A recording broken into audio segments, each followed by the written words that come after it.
Hello, my name is Patrick Graybill. This is my sign name. I would like to tell you why I'm lucky. Sure, I'm old, I'm bald, but I am still learning. It's wonderful how lucky I am. Growing up, I was very happy.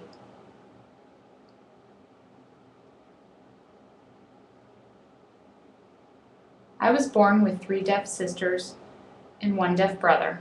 There were 5 of us that were deaf.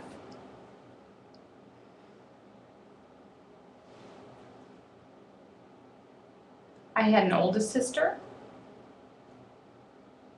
and then a hearing sister, and then I was born. And then so on with my other siblings. So I had 2 older than me. My parents were both hearing and did not know what to do with deaf children.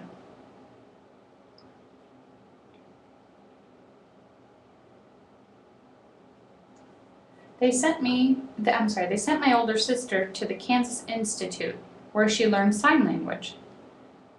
My father never learned sign. At that time, men were looked at as the providers for the family. They would work.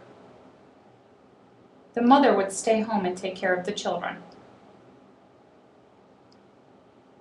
My mother learned sign.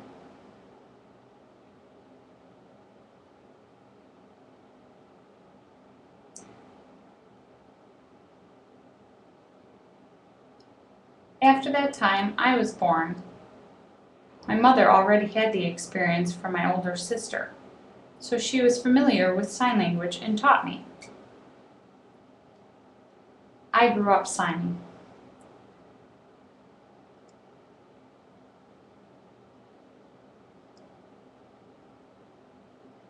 At the age of 5, I would sign with all my family. We would be sitting at the dinner table and I would be signing with my deaf siblings. I would ask my mother what her, my father, and my older sister were discussing, and she would relay the information. When I attended the Deaf Institute, the teachers did not sign. They used oral methods. I was unfamiliar with this, being brought up in a deaf world.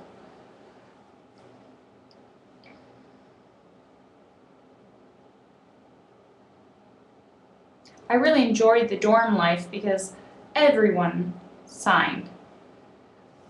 Everyone was deaf. 10% of the deaf members had deaf parents.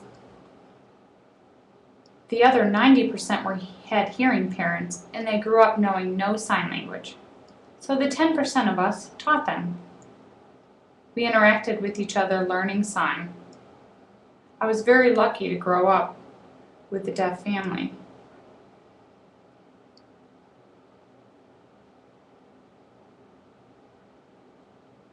I really cherish that time.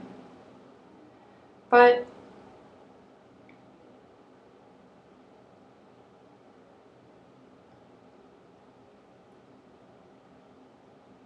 I had a really amazing teacher too at that time. She was the only deaf teacher and she signed beautifully.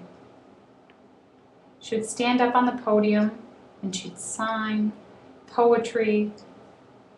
I was fascinated with it. It was absolutely gorgeous. She was a wonderful signer. I knew from that moment that when I grew up, I wanted to be just like that teacher.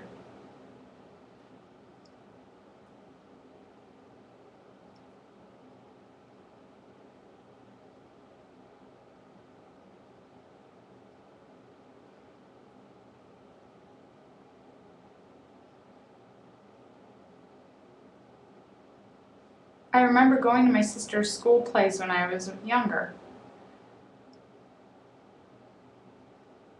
She was an actress. She was part of the play Huckleberry Finn. There was many girls that were in the play, even though there was many men that had roles.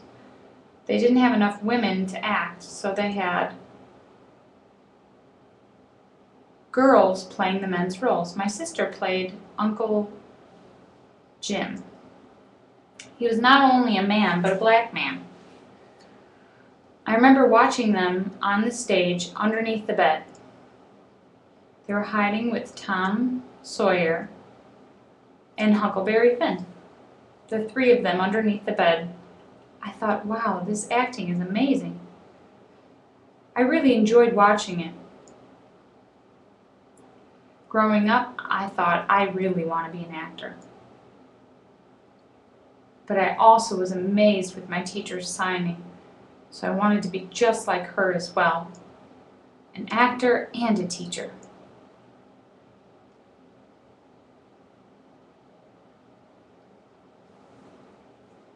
I also really enjoyed signing with my school friends.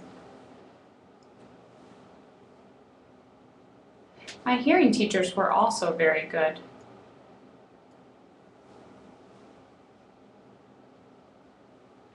My mother was also a wonderful teacher because she taught before she had us 7 children. She taught us at home.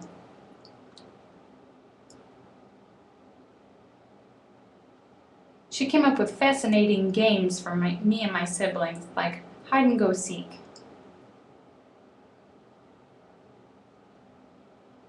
And tag. I remember at the age of 10, I was bored one day.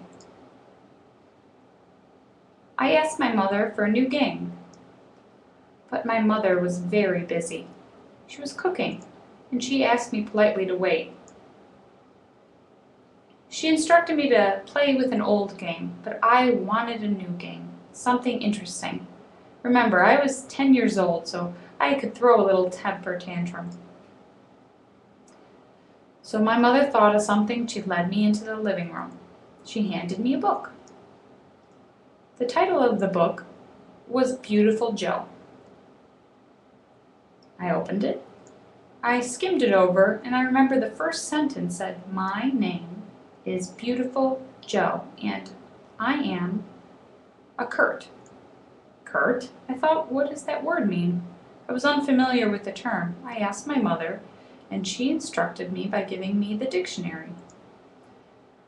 She taught me how to use the dictionary, looking at each letter, like A, B, C, and then scrolling down and finding the term, Kurt.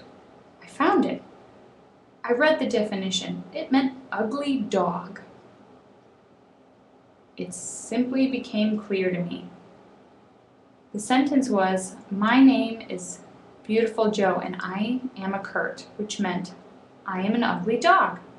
Oh, this was wonderful. I understood the meanings.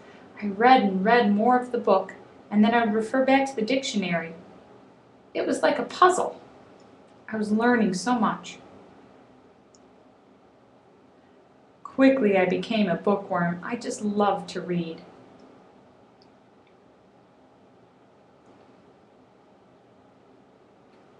Now, my mother wasn't like my other teachers who would criticize me with writing in red pen all over my English papers. She would simply explain to me what I had done wrong.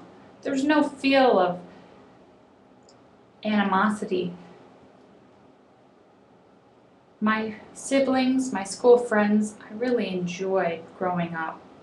I had a wonderful upbringing. In high school, I also met a wonderful person.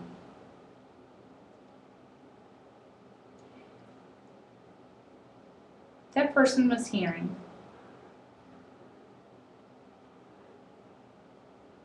They were not happy with the way that deaf people were looked upon as not being able to accomplish anything. He told us that we could do whatever we wanted. He wanted us to learn Shakespeare. We thought, Shakespeare, that must be way too hard for us. But we started with Romeo and Juliet. I remembered how to use the dictionary to figure out the terms, such as fortnight. I thought it must have something to do with the term night. But in reality, it meant 2 weeks. I was learning so much and so thankful to have that experience. Because of my love of reading, I was able to graduate and go to college at Gallaudet University. My first year at the university, there were 9 deaf students and 1 hearing student.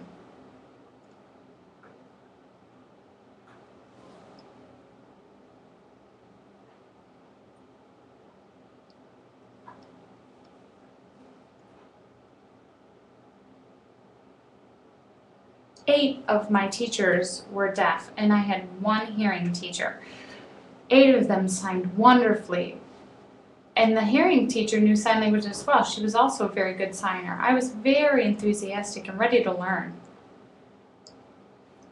It was wonderful.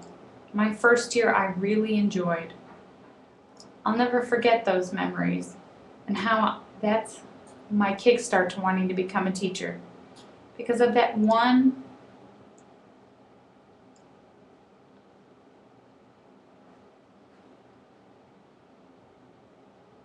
hobby I really had with acting. I knew that I had to find a job, and in order to do that I must study, but I really did prefer acting.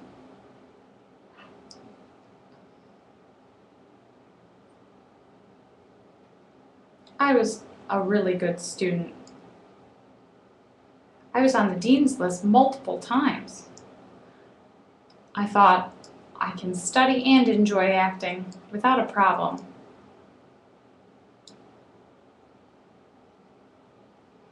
One day, we were instructed to choose our major. I decided that I would choose English,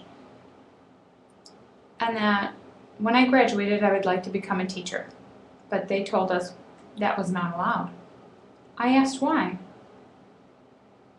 Their reasoning was because we were deaf and we couldn't speak.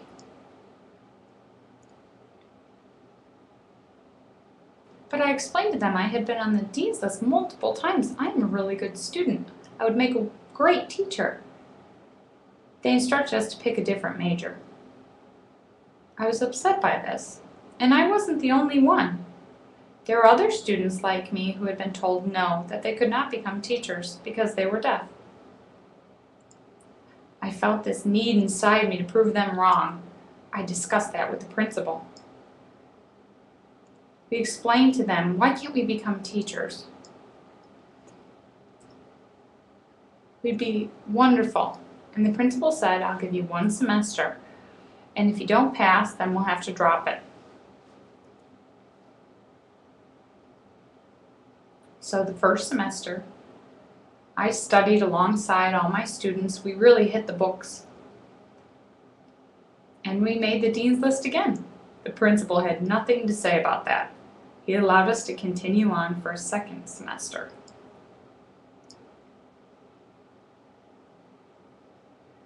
At that time, we had to practice teaching at Gallaudet,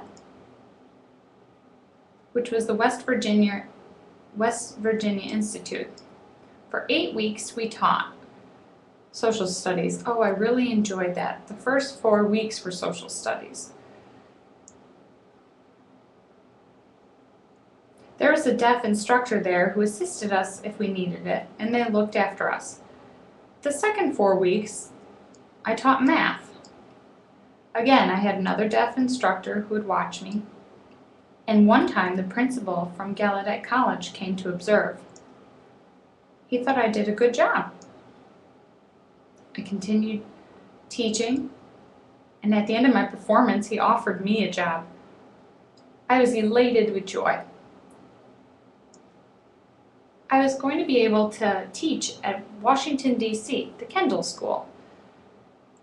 There was also a deaf acting program nearby. It was not part of the college. It was outside. It was a district group. I was so excited that I would have this teaching job and be able to act. It was wonderful. I was very excited to begin. It felt like I was in heaven. So the first year, I remember going into the classroom, And to my surprise, the students sitting around were deaf, but they were slow. I had studied so hard to become a teacher. I thought I would be teaching English and literature to all these students, these very intellectual students. But I had a group of students who were slow. Yes, they were deaf like me, but this was going to be hard. I was very frustrated.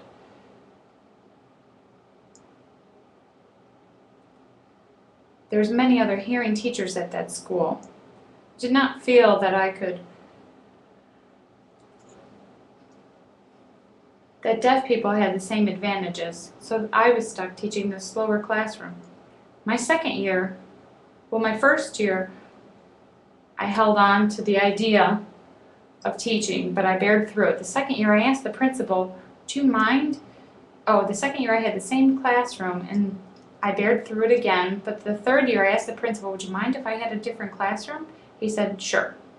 So I entered my classroom. It was the exact same class, except I was offered one class once a week other than that. But this was not what I had expected or been promised. I decided to quit. So I thought, what do I do now? I've quit my job. Growing up, my family was Catholic, so maybe I should become a priest. And I knew of no deaf priests in America, so perhaps I would be the first one. Remember, growing up, I had a deaf family. I went to a deaf college, but there was 200 boys studying at the seminary. For 2 weeks, I felt very awkward. How was I going to be able to communicate with them? I did teach a few of them how to learn sign, and they quickly became my friends. No, they weren't experts at signing, but they were enthusiastic, which was fine. I remember I had no interpreters inside the classroom or a note taker.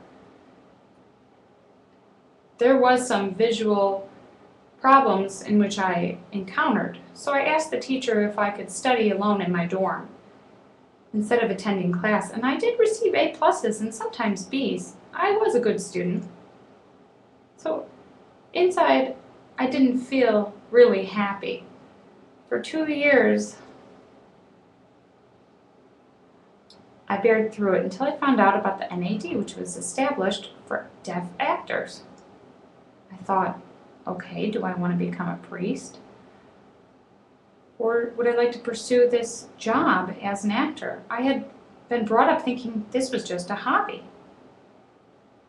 I made the decision that for one tour, I would just see what it was like. So for the first few weeks, I traveled around with the touring group, and I loved it. I knew that I wanted to make this my job.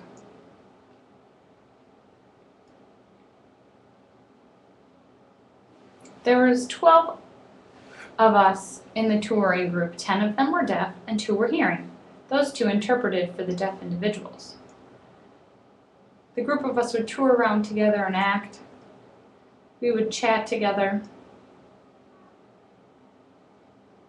That NTID I really cherished.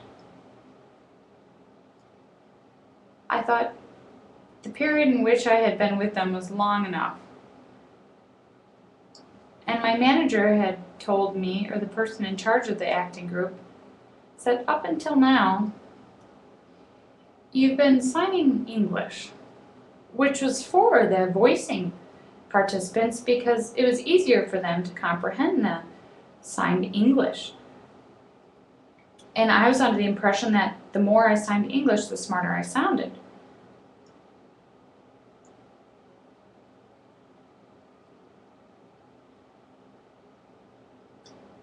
Signed ASL was really only used for bedroom talk or for living room talk and for the dinner table.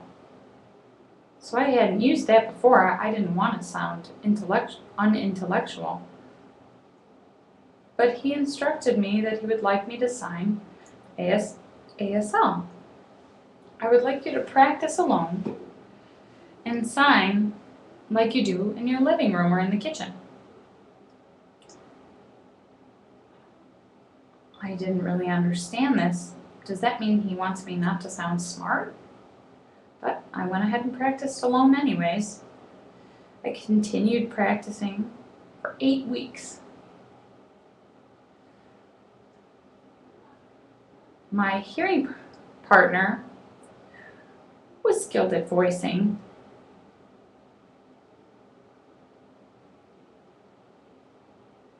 but I had been practicing ASL this whole time, so the hearing director was watching as the interpreter was voicing and I was signing, and he would actually fall asleep while I was performing. Now, the interpreter's parents were watching who were deaf, and they really enjoyed the performance. And when I was done, the director wouldn't wake up until the voicing had stopped. And then he would grade me on my performance, and I thought, how does he know how I've done? He wasn't paying attention. But when the lights were on, the audience watched, I signed like I had done in my living room, true ASL. And for the first time, I felt my acting and my signing were connected. I was feeling the emotions inside. It was no longer signed English, which my emotions had been suppressed. I was mostly using my intellectual abilities. But now I could use it all at once. I could really feel the emotions, crying and laughing. This was wonderful. So sure, the audience didn't understand what I was signing, but they were really enthused and brought into the performance. I really enjoyed this. So for 10 years, I toured different places. But the group started to fall apart, and new members had joined. It was no longer the same. It didn't feel like family. I decided to leave.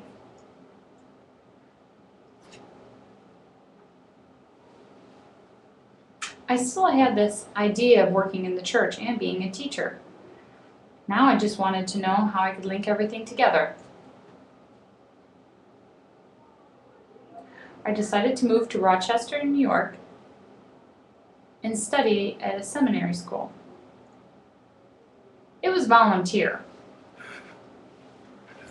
I would be teaching acting for the NTID. I had found a combination for my three loves: church, acting, and education. These were no longer hobbies, they were jobs. I had a church job that encompassed teaching and theater. I felt full, completed.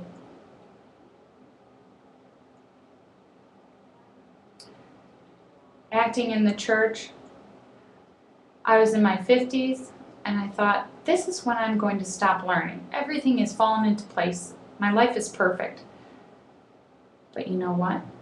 I still continue to learn.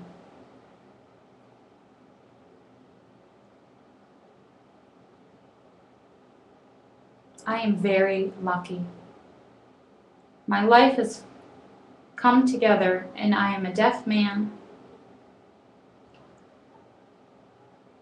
who can learn.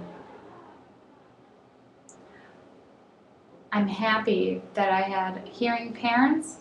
Sure, they weren't all deaf. It wasn't perfect, but that didn't matter.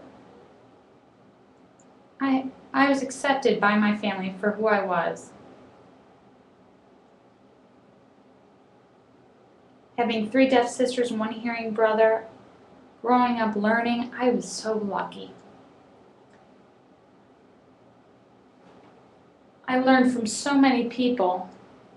I had so many heroes and heroines. I consider myself extremely lucky.